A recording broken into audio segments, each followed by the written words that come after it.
अस्सलाम वालेकुम दोस्तों, मैं हूं आपका दोस्त फिरदौस। और जैसे कि पिछले दो वीडियो में मैंने आपको एसईओ के बारे में इन्फॉर्मेशन दिया था, और इसी एसईओ के सिलसिले के कारवां को आगे बढ़ाते हुए हम लोग आगे बढ़ते हैं और चलते हैं आगे के बारे में इन्फॉर्मेशन लेते हुए।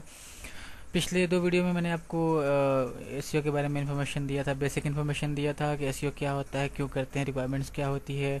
उसके बाद अगले वीडियो में मैंने आपको जो इन्फॉर्मेशन दिया था वो ऑन पेज एसईओ के बारे में इन्फॉर्मेशन दिया था कि ऑन पेज ऑप्टिमाइजेशन में किन किन चीज़ों को की यूज़ की जाती है, कौन कौन से प्रोसेस होते हैं।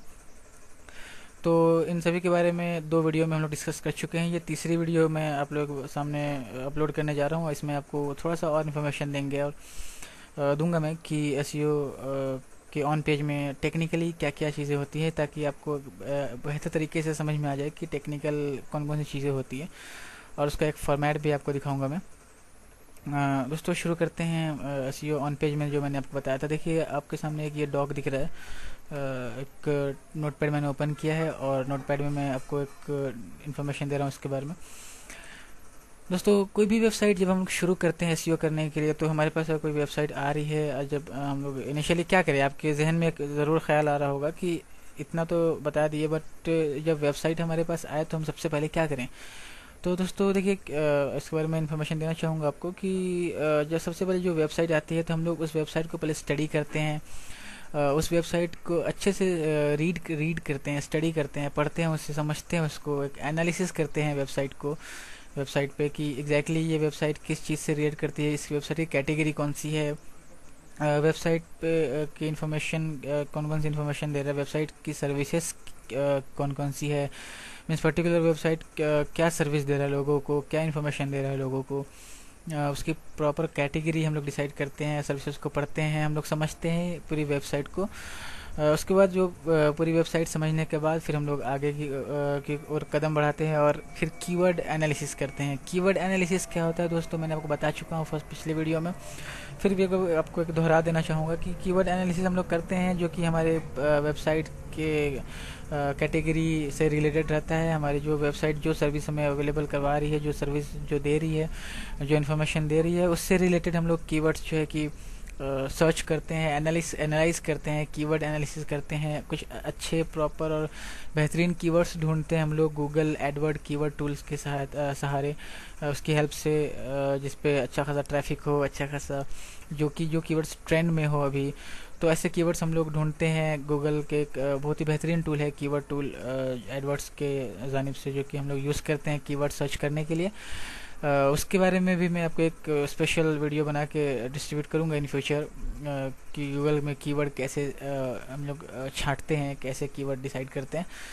तो दोस्तों कीवर्ड डिसाइड कर लेते हैं, उसके बाद हम लोग आगे का प्रोसेस शुरू करते हैं। तो सबसे पहले दोस्तों डिपेंड करता है, जब जैसे ही हम लोग वेबसाइट ऑन पेज मीन्स हम लोग वेबसाइट के बैक एंड में वर्क करते हैं। ऑन पेज मतलब ऑन पेज का पूरा प्रोसेस वेबसाइट पे होता है, जो कि ऑनलाइन नहीं होता है, ऑफलाइन होता है। ऑन पेज ऑप्टिमाइजेशन में पूरा ऑफलाइन वर्क किया जाता है वेबसाइट पे।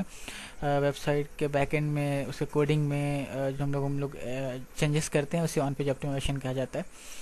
तो सबसे पहले दोस्तों वेबसाइट के ऑन पेज में हम लोग शुरू करते हैं। टाइटल टैग हम लोग डालते हैं वेबसाइट में। टाइटल टैग एग्जैक्टली हम लोग जो यूज़ करते हैं, देखिए आप यहाँ देख सकते हैं, ये टाइटल टैग यहाँ यूज़ किया हुआ है। तो मैंने आपको पिछले वीडियो में भी मैंने बताया था दोस्तों कि वेबसाइट का जो टाइटल टैग जो रहता है वो नॉट मोर देन, अभी के हिसाब से 70 कैरेक्टर्स से ज़्यादा जो है कि टाइटल टैग नहीं होने चाहिए, क्योंकि गूगल 70 कैरेक्टर से ज़्यादा जो टाइटल टैग्स रहते हैं उसको शो भी नहीं करता है, और बेहद फालतू अपनी जो मेहनत है वो बेकार वेस्ट जाएगी। इसलिए हम लोग कोशिश करते हैं कि हमारा टाइटल टैग जो रहे वो 70 कैरेक्टर्स के अंदर ही रहे।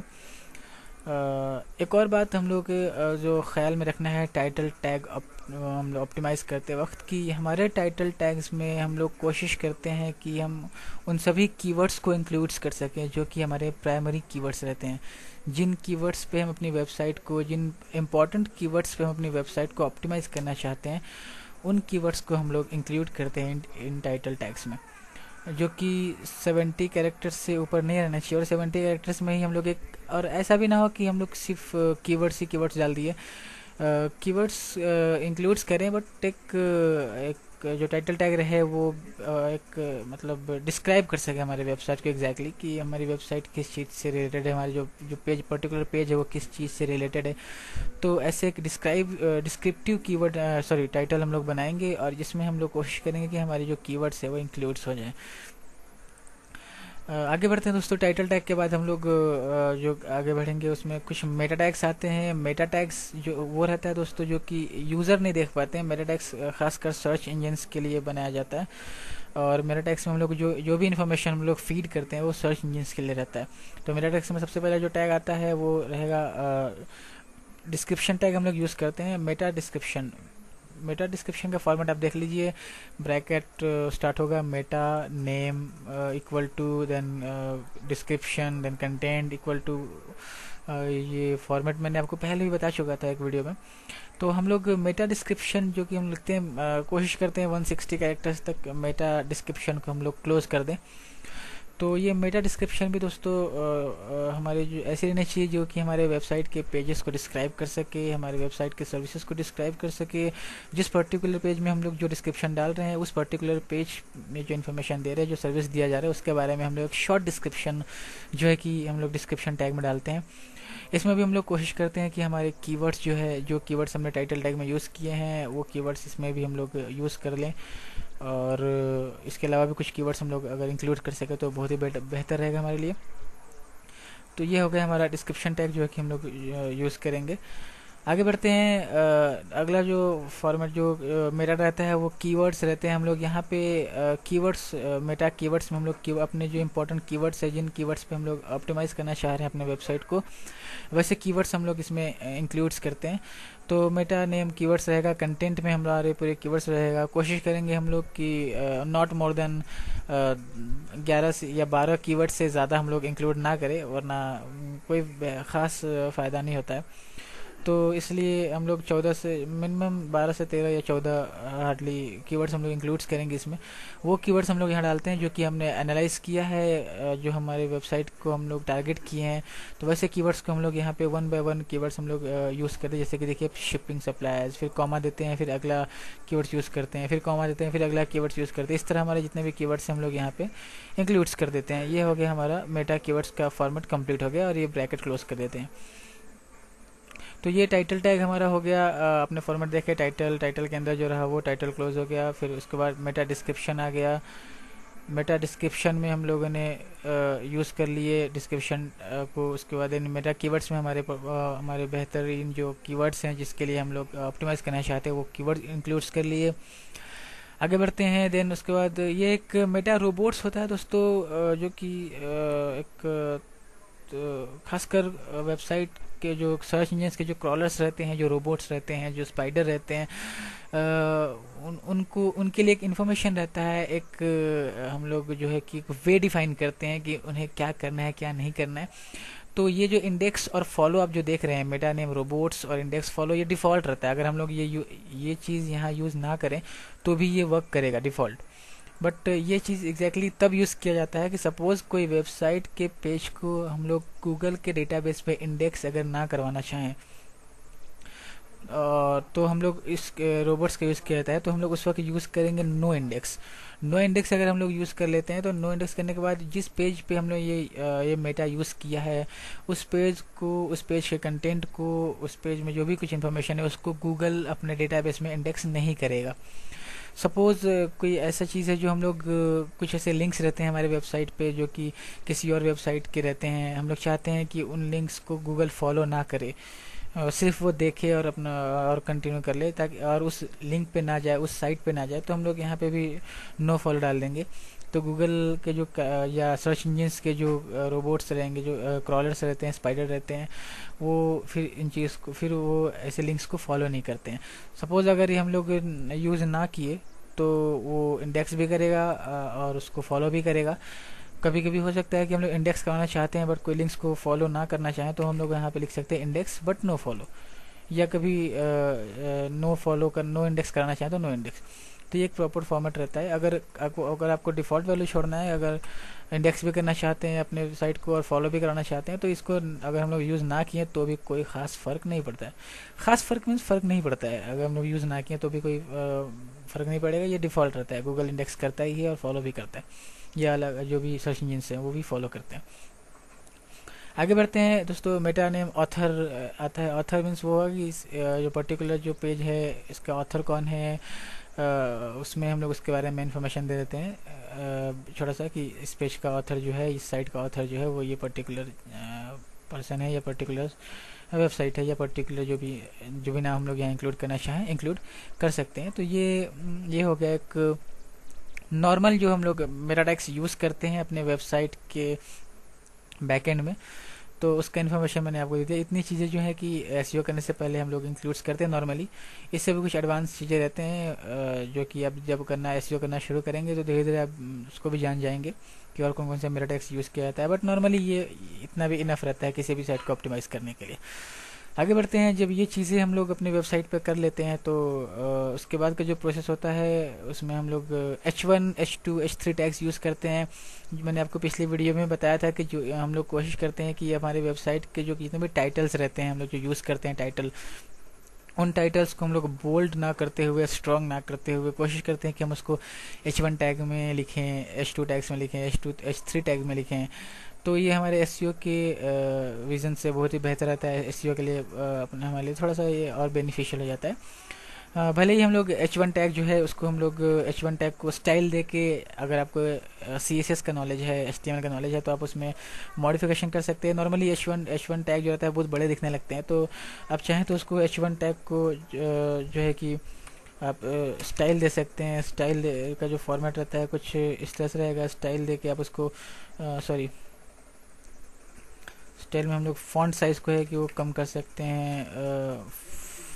फॉन्ट साइज़ अगर आप कम करना चाहें तो बेशक आप उसको फॉन्ट साइज़ को कम कर सकते हैं। अगर 14 या 12 या 13 रखना चाहें या 14 रखना चाहें तो 14 कर दिए। देन उसके बाद जो भी हमारा जो भी हम लोग इसमें जो टाइटल है, हमारा जो टाइटल है वो टाइटल का नेम लिखें यहाँ पे, या जो भी हम लिखना चाहें वो पर्टिकुलर जो इन्फॉर्मेशन का टाइटल है वो टाइटल लिखेंगे यहाँ पे। और टाइटल लिखने के बाद फिर हम लोग उसको H1 टैग को जो है कि क्लोज कर देंगे। तो हम लोग ये स्टाइल फॉन्ट को कर सकते हैं। इसके अलावा भी अगर कुछ तो करना चाहें, जैसा कलर चेंज करना चाहें फॉन्ट के, तो कलर लिख के हम लोग कलर कोड डाल सकते हैं। कलर कोड जो रहेगा वो जो भी है 000 या ब्लैक कलर के लिए जो कोड होता है, या अलग जो ढेर सारे कलर के कोड्स रहते हैं वो हम लोग यूज़ कर सकते हैं। तो इस तरह से हम लोग H1 टैग को कस्टमाइज़ कर सकते हैं, H2 टैग को कस्टमाइज़ कर सकते हैं, और अपने हम लोग जो वेबसाइट पे खूबसूरत लगे उसके हिसाब से हम लोग अपने H1, H2, H3 टैग्स को हम लोग जो है कि कस्टमाइज़ करके रख सकते हैं, जो कि एसईओ के लिए बेहतर रहता है। इसलिए हम लोग H1 टैग या ये H2, H3 टैग्स को हम लोग प्रायोरिटी देते हैं एज अ बोल्ड करने के अलावा। आगे बढ़ते हैं दोस्तों।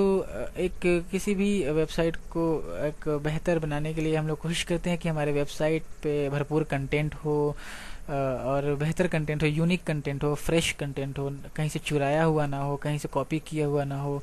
हमारी वेबसाइट पे रिलेटेड इमेजेस यूज़ कर सकें हम लोग।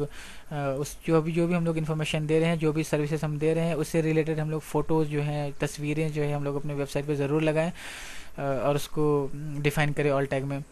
और साथ साथ में अगर और हो सके तो कोशिश करते हैं हम लोग कि वीडियोस भी हम लोग कुछ अपने वेबसाइट पे अपने सर्विस से रिलेटेड, अपने इन्फॉर्मेशन से रिलेटेड है जो है कि वीडियो भी हम लोग इंक्लूड करें। तो एक यूज़र्स को जो है कि बहुत ही एक कंप्लीट इन्फॉर्मेशन मिलता है। और याद रखिए दोस्तों, एसईओ करने के लिए हम लोग सर्च इंजन को टारगेट ना करते हुए कोशिश करें कि हमारे यूज़र को प्रायोरिटी दे। तो हम लोग ओबियसली जब जैसे ही एक यूज़र फ्रेंडली जब हम लोग अपना लेआउट बनाएंगे तो एसईओ फ्रेंडली भी लेआउट ज़रूर बन जाता है वो। तो हमारा मोटो ये नहीं है कि हम लोग अपनी वेबसाइट को सिर्फ टॉप पे लाएं। हमारा जो एम है, जो हमारा एम्बिशन, वो ये रहता है कि हमारे वेबसाइट से यूज़र को भी फ़ायदा हो। अदरवाइज़ हम लोग अगर सिर्फ सर्च इंजन के व्यू से अगर हम लोग साइट बनाएंगे तो फिर यूज़र के लिए तो कोई बेनिफिशियल नहीं रहेगा, तो फिर उसका हमारा कोई फ़ायदा ना रहा इतना मेहनत करके। तो दोस्तों आगे बढ़ते हैं। तो इमेज जब भी हम लोग इमेज यूज़ करेंगे तो उसका कोडिंग आप देख लीजिए। ब्रैकेट शुरू होगा IMG SRC equal to image का पाथ रहता है यहाँ पे, इमेजेस जो भी फोल्डर, ज़रूरी नहीं कि इमेजेस का ही फोल्डर हो, आप जो भी अपना भी कोई फोल्डर बनाना चाहें। सपोज़ मैंने अगर फिरदौस के नाम कोई फिरदौस नाम से कोई फ़ोल्डर बनाया है मैंने, और फिरदौस नाम के फ़ोल्डर मैंने कोई इमेज यूज़ किया है, तो फिर मैं फिरदौस का पाथ दूंगा यहाँ पे। लोगों का जो इमेज का जो भी नेम है वो इमेज का नेम रहेगा यहाँ पे। उसके बाद बॉर्डर देना चाहे तो बॉर्डर दे सकते हैं। ये ऑल टैग जो होता है, मैंने आपको पिछले वीडियो में बताया, तो ऑल टैग वो होता है कि हम लोग अपने ये पर्टिकुलर इमेज किस चीज़ से रिलेट कर रहा है, किस चीज़ का इमेज है, किस कैटेगरी से रिलेट कर रहा है, वहाँ पे हम लोग ये ऑल टैग में हम लोग बताते हैं स्पाइडर्स को, सर्च इंजन स्पाइडर्स को, कि क्रॉलर्स को, कि ये जो इमेज है वो इस चीज़ से रिलेट कर रहा है, इस पर्टिकुलर वर्ड से रिलेट कर रहा है, या इस कैटेगरी से रिलेट कर रहा है। यहाँ पे हम लोग मैक्सिमम अपने कीवर्ड्स भी यूज़ कर लेते हैं, बट कोशिश करते हैं कि हमारे पेज में हमारे कंटेंट से रिलेटेड, हमारे सर्विसेज से रिलेटेड ही इमेज यूज़ करें और ऑल टैग यूज़ करें।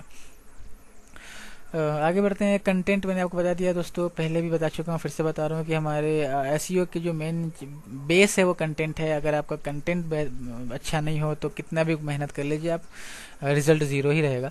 तो कोशिश कीजिए कि अपने वेबसाइट पे एक बहुत ही बेहतरीन, फ्रेश और यूनिक कंटेंट, और बिल्कुल क्वालिटी होना चाहिए कंटेंट में, क्वांटिटी नहीं। नहीं तो ऐसा ना हो कि हम लोग क्वांटिटी बढ़ाए जा रहे हैं और क्वालिटी कुछ भी नहीं है, कुछ भी लिख रहे हैं। ग्रामेटिकल मिस्टेक्स बिल्कुल नहीं होना चाहिए। ये सब चीज़ें हम लोग गौर करें और एक बेहतर कंटेंट हम लोग लिखें, तो हमारे लिए बहुत ही बेनिफिशियल रहता है एसईओ के व्यू से, एसईओ के नज़रिए से। कोशिश करते हैं कि हमारे कंटेंट में कीवर्ड्स की डेंसिटी को फॉलो करें। ऐसा मीन्स कीवर्ड डेंसिटी से मतलब ये है कि हमारे जो कंटेंट हम लोग लिख रहे हैं, जिस उस पेज को हम लोग जिस कीवर्ड के लिए टारगेट किए हैं, वो कीवर्ड भी हमारे कंटेंट में ज़रूर रिपीट हो, ताकि गूगल को या अदर सर्च इंजन के क्रॉलर्स को वो एक डेंसिटी मिले कि हाँ, ये पर्टिकुलर पेज जो है वो इस कीवर्ड से रिलेट कर रहा है, या इस कीवर्ड से जो है किस है, तो बेटर रहता है एसईओ के लिए। तो कोशिश कीजिए कि अपने कंटेंट में अपने कीवर्ड्स को रिपीट करें, बहुत ज़्यादा नहीं, एक जो डेंसिटी जो है कि प्रॉपर डेंसिटी में रखें, वरना ज़्यादा कीवर्ड्स यूज़ करेंगे तो वो भी स्टफिंग में आएगा, ब्लैक हेड एसईओ में आएगा, और गूगल उसके लिए आपको फिर पैनलाइज करेगा, आपकी साइट बैन कर देगा। ऐसा ना हो कि आप 500 वर्ड्स के अगर कोई आप कंटेंट लिख रहे हैं तो 500 वर्ड में आप 200 वर्ड्स सिर्फ कीवर्ड ही डाल दें। ऐसा बिल्कुल नहीं होना चाहिए। कीवर्ड्स कहने का मतलब एक नेचुरल वे से आप लोग लिखें, और 500 वर्ड का कंटेंट अगर आप लिख रहे हैं तो कोशिश कीजिए 2 से 3 बार 4 बार जो है कि आपके उस कीवर्ड्स को हम लोग उसमें इंक्लूड कर सकें।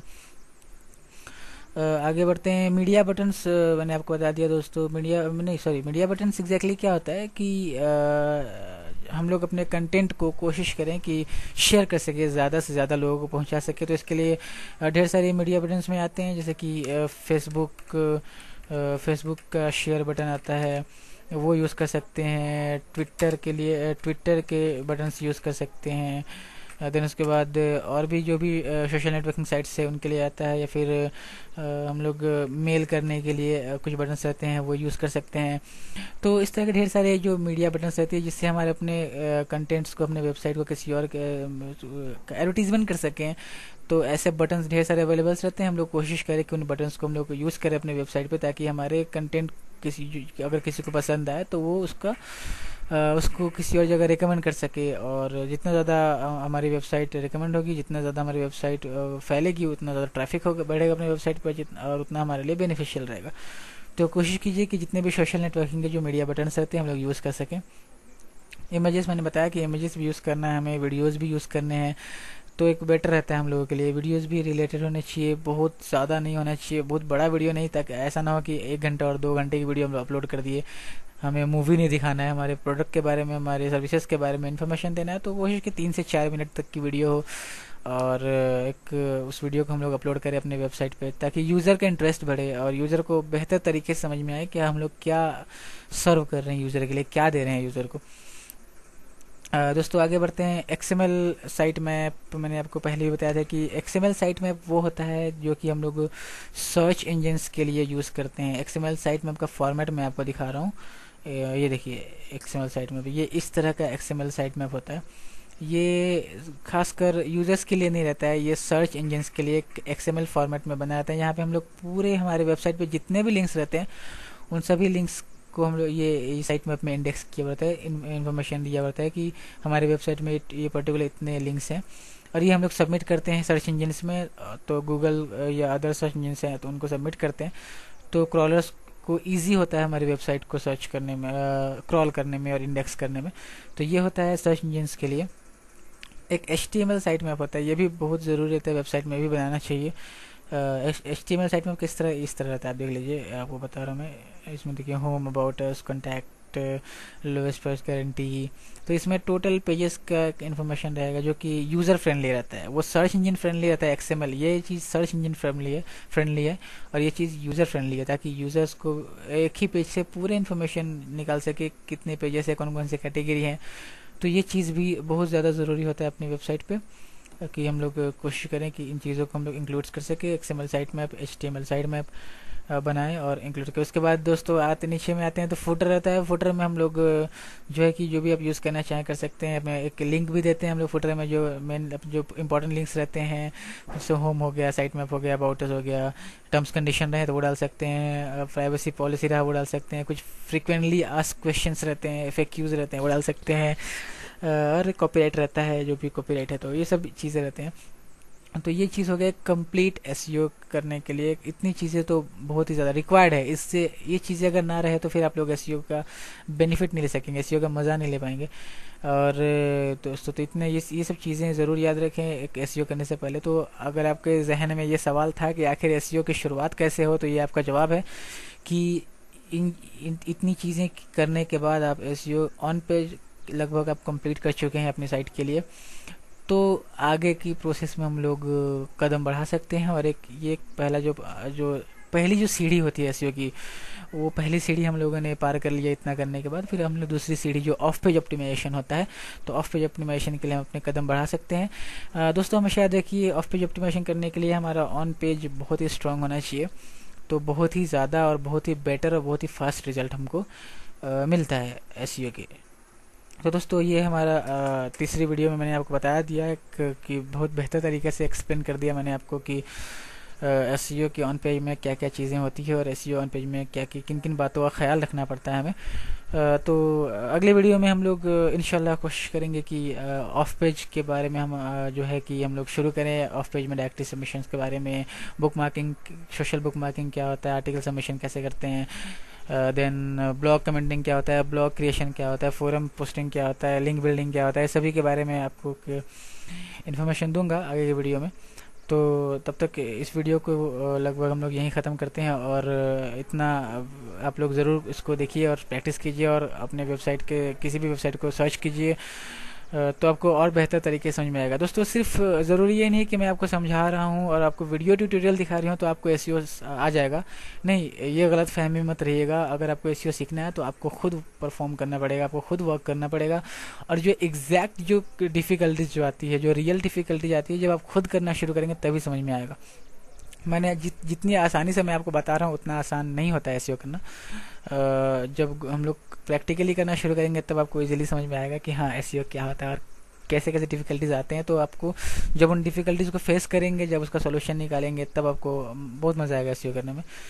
तब तक अगर आपको इसके अलावा कोई अगर आपको और भी इंफॉर्मेशन लेना है तो आप मेरी वेबसाइट विज़िट कीजिए www.firdaus.in।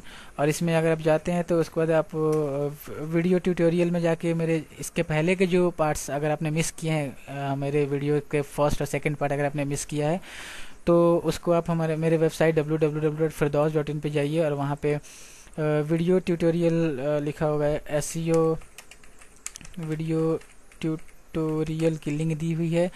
आप वहाँ जाके वीडियो ट्यूटोरियल की लिंक पे क्लिक कीजिए। आपको मैं एक बता भी देता हूँ कहाँ पे लिंक मिलेगा, तो आपको और ज़रा बेटर जगह समझने के लिए firdaus.in मैंने ओपन कर लेते हैं। तो उसके बाद वीडियो ट्यूटोरियल पे क्लिक करेंगे तो मेरा वीडियो पहले के जो 2 वीडियो है वो आप देख लेंगे और आपको और बेटर तरीके से समझ में आ जाएगा अगर आपने मिस किया है तो। इसके अलावा अगर आपको कोई डिफ़िकल्टीज आती है तो मैं हमेशा की तरह बता रहा हूँ, आप मेरा email ID नोट कीजिए, contact@firdaus.in। इस पे ID पे मुझे आप कांटेक्ट कीजिए। डायरेक्टली कांटेक्ट करना चाहते हैं डायरेक्टली कांटेक्ट कीजिए, वॉइस कॉल के 7875086615 ये मेरा नंबर है। इस पे आप कांटेक्ट कीजिए और कोई भी डिफ़िकल्टीज़ है आप मुझे ज़रूर शेयर कीजिए, ज़रूर बताइए, मैं आपको हेल्प करने में मुझे बहुत खुशी होगी।